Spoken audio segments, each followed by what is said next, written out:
Out of all the news to come out of E3 this year, one of the stories that interested me most was the fact that Xbox head Phil Spencer came out and said that the next Xbox consoles are in development. For the gaming industry, that's kind of huge because it's an industry that's so set on secrecy. But Phil Spencer saying this has confirmed in my head that we can expect to see the next PlayStation and Xbox consoles to be revealed and released in 2019. That's my prediction at least, but hey, what do I know? Predicting what these next powerhouse consoles will be could be a completely different video entirely, and it might be. So for this video, I want to focus on one thing in particular.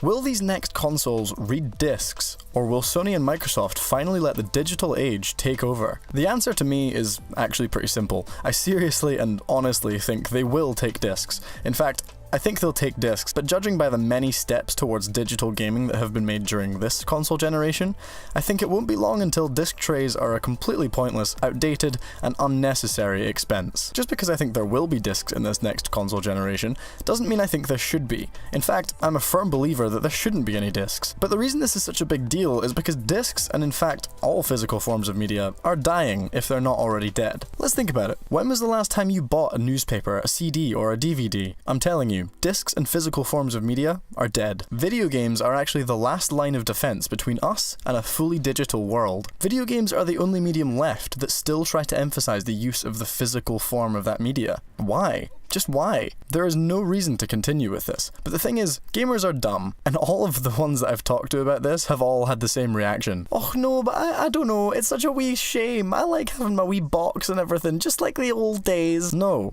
it's dumb.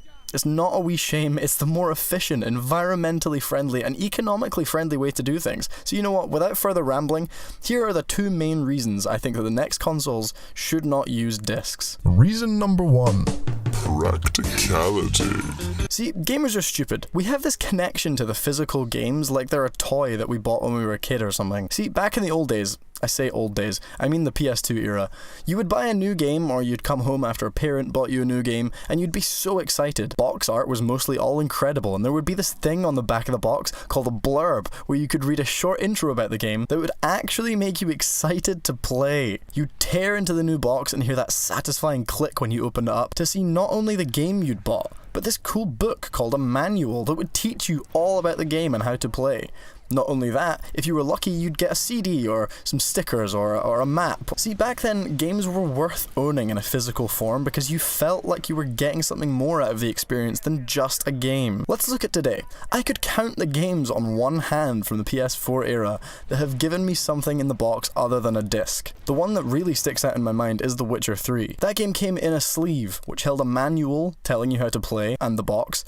In that box was a note from the developer saying thank you for buying their game, a booklet explaining the Witcher universe, a map of the world, some stickers, and a CD of the soundtrack of the game. Other than those few exceptions, there is no reason to own the physical form of a game in 2018. Actually, you'll all call me lazy for this, but I don't really care because I would comfortably bet money on everyone else feeling the same way. Anyone who's bought a digital game and played it, then had to put a disc in to play a different game, will tell you how much of an effort it is. Oh, I know, it's a meter away from me, but I'm fat, I'm lazy, I don't want to get up, and you are the exact same. In reality, the only reason I still buy physical copies of video games nowadays is because of the second reason, and this is going to be slightly specific to the UK, so I do apologise to anyone who might be watching this further afield. Oddly enough, physical copies of games are cheaper to buy, so that brings me on to reason number 2. Economics. So the other reason the next generation shouldn't use discs is because the economy of the video game industry is a steaming hot pile of poop. Video games are extremely expensive to make. In fact, if we go on the figures of a brilliant article by Jason Schreier over at Kotaku, video games cost around $10,000 per person working on the game per month to make. When you think about how much it is to then market the game, print physical copies, make boxes, and make and print box art, you're adding more and more money. When you then take a percentage of the profit away from the developer of the game because GameStop, Amazon, HMV, wherever needs to take a cut of the sale, the system then really starts to get screwed up. This money doesn't come from nowhere. Cutting out the middleman in terms of retailers, that are dying anyway by the way, wouldn't solve the whole issue, but I believe it's the first very important step to seeing the video game economy really start to sort itself out. And before you say $10,000, just pay the developers less. Yeah, that's great. Pay the people who make your favourite hobby so amazing less money, even though they work horrendous overtime, work extremely hard, sacrifice their family lives, work tirelessly for up to 5 years on one project, and use extreme talent and skills which they had to suffer to learn. Yeah, let's just stop that argument right now. But here's where it gets weird, because you might be thinking, but what are you talking about? You said the physical copies are cheaper than digital games to buy in the UK. Well, yeah, let me explain that. If I wanted to buy, say, Vampire, or Vampire, however you want to pronounce that, a game that came out very recently, so the price hasn't really dropped, let's have a browse around the various options. First, let's look at Game, where it's priced at around £40. And then let's look at Amazon and all the other retailers where we could buy it, where the consensus is around the £40 mark. Then let's look at the price of the PlayStation Store, where it's priced at £50. The reason for this price difference is because the retailers know they're in trouble, so they undercut the price of the easiest way to buy it so that they get the business. Not only that, but Sony or Microsoft will charge about a 30% cut for the sales via their digital stores. On top of that, developers can't lessen the price of their game because they need the money. Let's look at this from a different angle, a hypothetical one, where consoles don't use discs. A developer makes a game. They put it out and suddenly PlayStation don't have to keep their percentages high anymore because they're not fighting the sales of their retailers. So they take their cut down.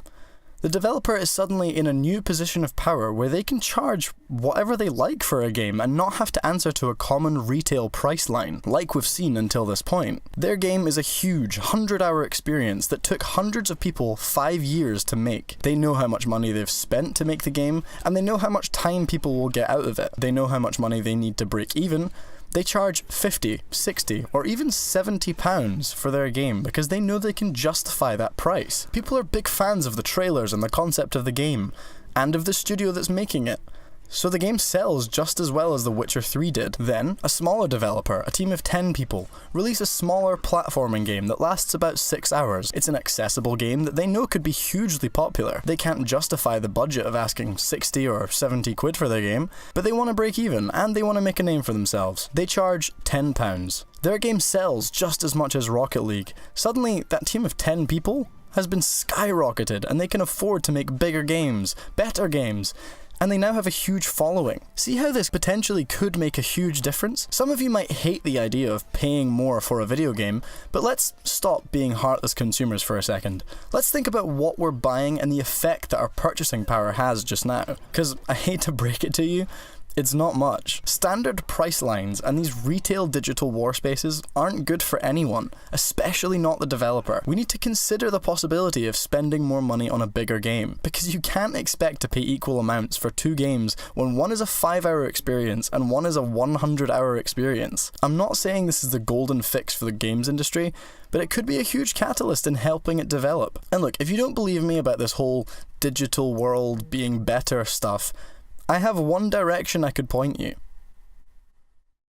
Hey friends, thank you so much for getting to the end of that video. I really appreciate it, and I hope that you enjoyed it. Make sure you now go down to the comments below, let me know what you thought of the video and all the stuff that I discussed in it. Also, if you liked the video, leave a like. If you didn't like it, leave a dislike. It's a pretty simple system. You probably get it by now because you know what YouTube is all about. Most importantly, please subscribe to us. That would really help us out. More content is coming soon. That is my main point. You can find links to our social media pages down below where you can keep track of everything. You can go and check out our podcast, which comes out monthly. Make sure you go check that out. I won't take up any more of your time. Thank you so much for watching, and tune in next time. Bye bye!